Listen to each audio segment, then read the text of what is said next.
আজ দেখছেন টলিউড অভিনেতা জয় বন্দ্যোপাধ্যায় আমাদের ছেড়ে চলে গেল।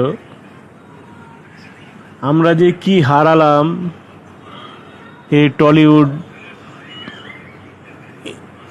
অভিনয়ে জীবনে, তা আমরা নিজেই বুঝতে পারছি।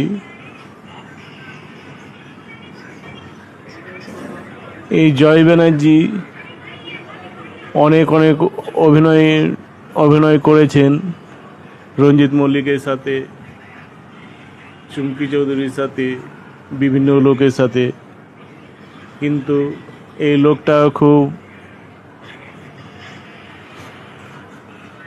বিলাসিতা জীবনযাপন করার ইচ্ছে ছিল, বিলাসিতা জীবনযাপন করত। তার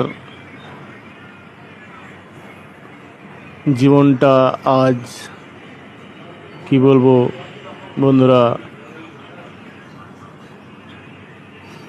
আজ শেষ। আর কোনোদিনও তাকে পাবো না। তিনি আমাদের কাছে স্মরণীয় হয়ে থেকে গেল বন্ধুরা সারা জীবন।